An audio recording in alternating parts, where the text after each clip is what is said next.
हरे कृष्णा। सभी का स्वागत है। श्रीमद् भागवत कथा आप श्रवण कर रहे हैं। छठा अध्याय चल रहा है और पहला स्कंद। इसमें श्री नारद मुनि और श्री व्यास देव जी की वार्तालाप चल रही है। जब श्री व्यास देव जी को नारद मुनि ने बताया कि आप असंतुष्ट क्यों हैं और आपको भगवान की लीलाओं का वर्णन श्रीमद् भागवतम के माध्यम से करना है, तब उसके बाद व्यास देव जी के मन में और प्रश्न उठे और छठा अध्याय आरंभ हो गया।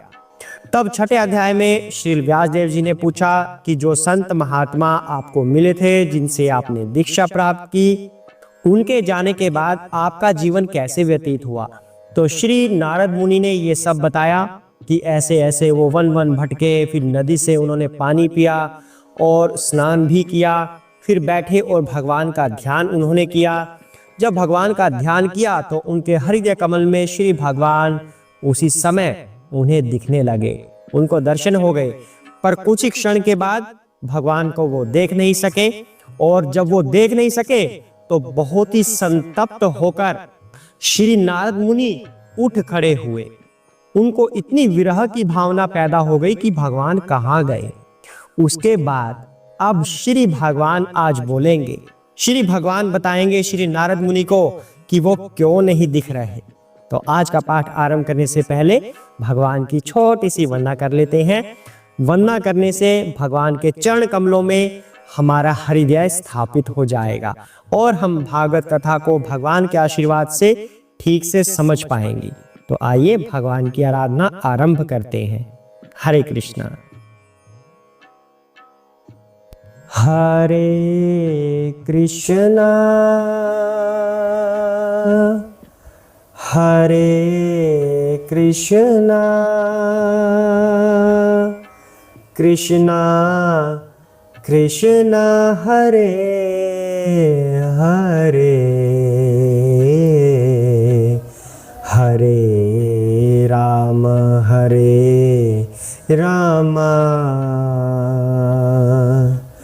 राम राम हरे हरे हरे कृष्णा कृष्णा कृष्णा हरे हरे हरे राम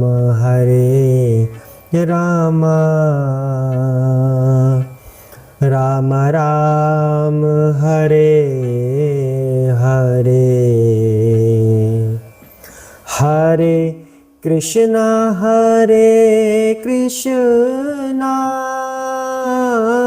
कृष्णा कृष्णा हरे हरे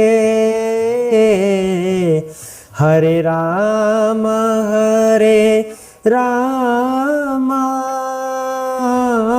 राम राम हरे हरे हरे कृष्णा कृष्णा कृष्णा हरे हरे हरे राम राम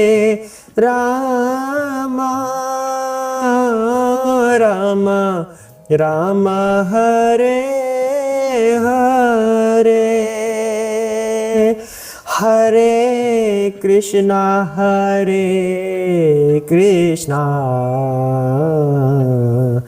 कृष्णा कृष्णा हरे हरे हरे राम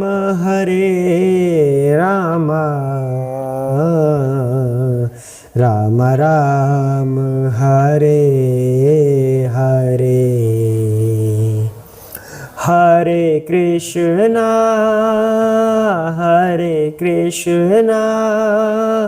कृष्णा कृष्णा हरे हरे हरे राम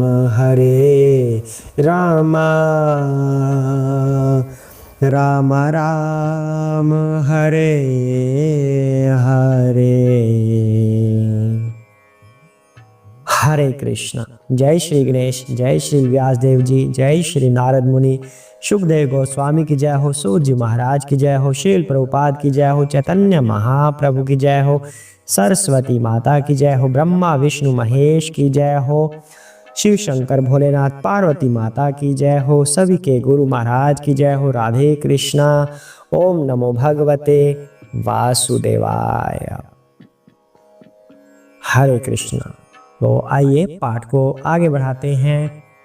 श्री नारद मुनि जब अत्यंत व्याकुल हो उठे भगवान से मिलने के लिए, उनके विरह में कि अब भगवान मुझे क्यों नहीं दिखाई दे रहे, तब भगवान स्वयं श्री नारद मुनि को क्या कहते हैं, आइए जानते हैं। हरे कृष्णा।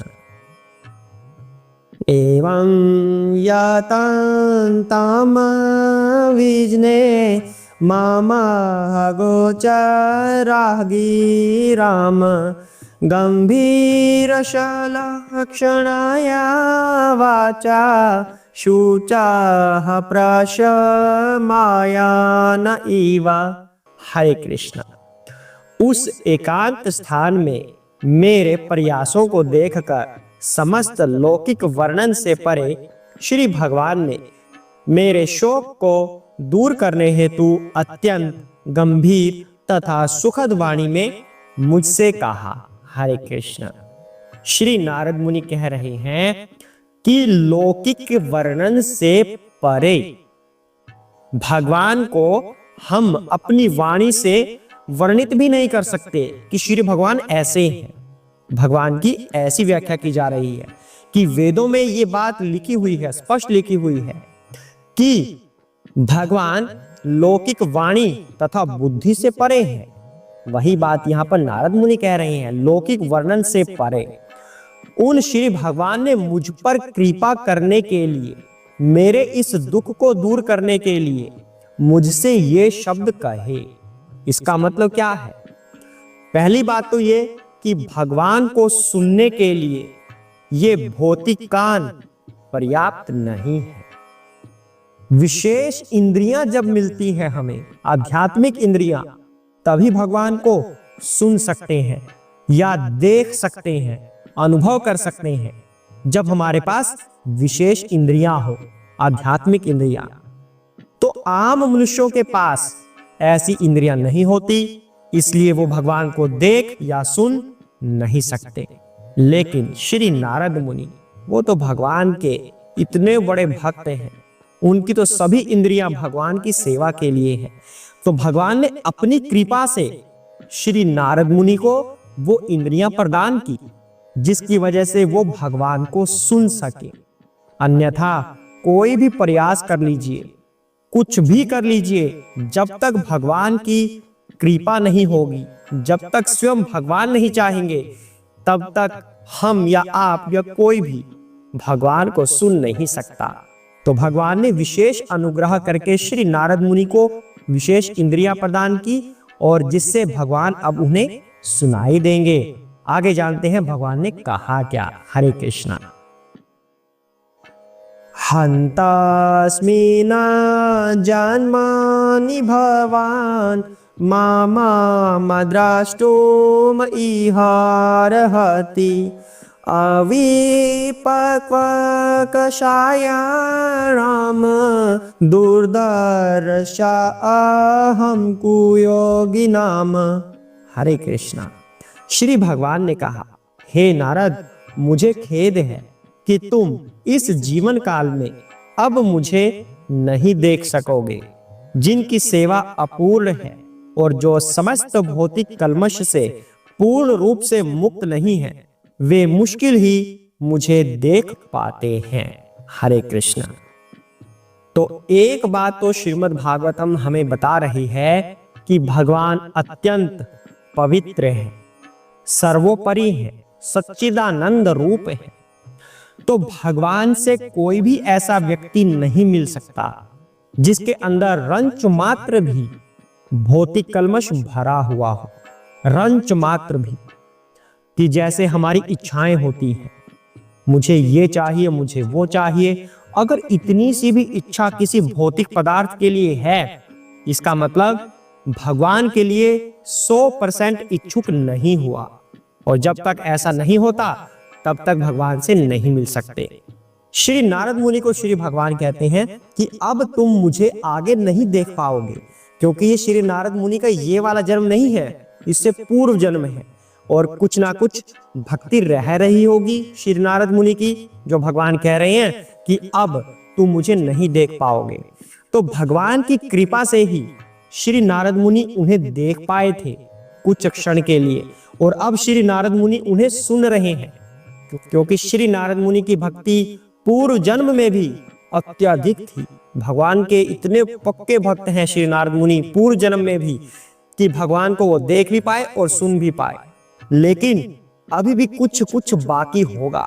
जब श्री नारद मुनि का इतना कुछ करते हुए भी कुछ कुछ बाकी है, तो हम लोगों का तो सब कुछ ही बाकी है। हमने तो कुछ किया ही नहीं आज तक, हम कहाँ शुद्ध बने हैं। कहते हैं प्रकृति के 3 गुण होते हैं, सतोगुण, रजोगुण, तमोगुण। कम से कम वैसे तो तीनों गुणों से हमें ऊपर उठना है अगर श्री भगवान के दर्शन करने हैं, लेकिन कम से कम रजो और तमो, इनका तो हमने नाश करना ही करना है। ना रजोगुण में स्थापित होना, ना तमोगुण में। ना काम की भावना हो, ना ही कोई लोभ की भावना हो।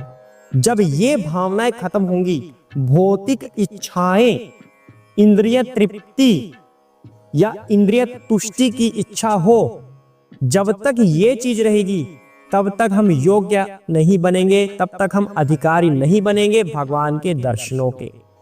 तो हमें अपने अंदर से ये रजोगुण, तमोगुण, इन दोनों गुणों को समाप्त करना है, सतोगुण में स्थापित होना है, और अगर संभव हो पाए तो सतोगुण से भी ऊपर उठना है, ताकि हमारे गिरने की संभावना ना रहे। अगर वो नहीं हो रहा, कम से कम सतोगुण तो चाहिए ही चाहिए अगर भगवान के दर्शन करने हैं। इतना सा भी अगर भौतिक कलमश रह गया तो नहीं कर पाएंगे भगवान के दर्शन। तो यहाँ पर एक बात बताई जाती है, कई बार जो सतोगुण वाला व्यक्ति होता है वो जंगल में जाता है ताकि वहां पर भगवान का ध्यान कर सके। ऐसा नहीं कि भगवान जंगल में उसे मिल जाएंगे। जंगल में क्या होगा, वो भौतिक दुनिया से दूर हो जाएगा, वहां पर वो भगवान का ध्यान कर पाएगा, उसकी वो क्रिया सरल हो जाएगी, इसलिए जंगल में जाते हैं। लेकिन जो नवीन भक्त होते हैं, नए नए भक्त, उन्हें जंगल में जाना मना किया जाता है, क्योंकि जंगल में जाकर वो क्या करेंगे, ना उन्हें साधना आती है करनी, ना वो भूख प्यास सह सकते हैं। उनके लिए बोला जाता है कि मंदिर में जाइए, जहां पर भगवान के दिव्य रूप के दर्शन वो कर सकेगा, भगवान का कीर्तन सुन सकेगा, उनका प्रसाद ग्रहण कर सकेगा, जिससे उसकी भक्ति थोड़ी थोड़ी बढ़ने लगे। और जो इसमें निपुण हो जाते हैं वो जंगल में जा सकते हैं भगवान का ध्यान करने के लिए, ताकि भौतिक दुनिया से दूर रह सके। जो भौतिक दुनिया हमारे अंदर आसक्ति का भाव डालती है अपने लिए, उस भाव से भी दूर रहा जा सके, इसलिए फिर वो वन में जाते हैं तपस्या करने के लिए। लेकिन यहाँ पर श्री नारद मुनि ऐसे हैं, ना उन्हें किसी जंगल में जाने की आवश्यकता, ना ही उन्हें भौतिक दुनिया से दूर रहने की आवश्यकता, क्योंकि वे पहले ही मुक्त हो चुके हैं। अब इस जन्म की बात हो रही है, श्री नारद मुनि मुक्त हैं, वो तो दूसरों को भी भक्त बनाते हैं। मनुष्य हो, किन्नर हो, देवता हो, राक्षस हो, सभी को भक्त बनाने के लिए दिन रात वो प्रचार में रहते हैं। कभी इस लोक में विचरण करते हैं, कभी उस लोक में। कोई लोक ऐसा नहीं है जहां पर श्री नारद मुनि विचरण ना कर सके, सिवाय केवल और केवल गोलोक वृंदावन धाम के, क्योंकि वहां पर तो कोई कोई ही रह सकता है, सभी नहीं जा सकते। तो भगवान ने उन्हें प्रचार का कार्य दिया है। जो उनका धाम है वहां क्या प्रचार करेंगे, वहां तो सभी भक्त ही हैं। तो प्रचार के लिए जिस लोक में जाने की आवश्यकता है वहां श्री नारद मुनि जाते हैं और सभी को भक्त बनाते हैं। इससे बड़ी भगवान की कोई दूसरी सेवा नहीं कि सभी लोगों को भक्त बनाया जाए, दूसरों के आगे हरि नाम कीर्तन बांटा जाए, सबके साथ हरि नाम कीर्तन किया जाए। तो श्री नारद मुनि ऐसा ही कर रहे हैं। इसीलिए भगवान की इतनी कृपा उन पर होती है कि वो भगवान को सुन सकते हैं। आगे जानते हैं भगवान और क्या निर्देश दे रहे हैं। हे निष्पाप पुरुष, तुमने मुझे केवल एक बार देखा है और यह मेरे प्रति तुम्हारी इच्छा को उत्कट बनाने हेतु है, क्योंकि तुम जितना ही अधिक मेरे लिए लालायित होगे उतना ही तुम समस्त भौतिक इच्छाओं से मुक्त हो सकोगे। हरे कृष्णा। तो श्री भगवान यहाँ पर बता रहे हैं श्री नारद मुनि को कि वैसे तो मुझे कोई देख नहीं सकता, कोई मुझे सुन नहीं सकता, लेकिन क्योंकि तुम शुद्ध भक्त हो, पर थोड़े थोड़े कहीं ना कहीं भौतिक कलमश में लगे होंगे अभी भी कि दोबारा नहीं देख पा रहे। श्री भगवान ने ये बोल भी दिया कि तुम अपने इस जीवन में अब मुझे दोबारा नहीं देख पाओगे, लेकिन मैंने तुम्हें दर्शन इसलिए दिए हैं।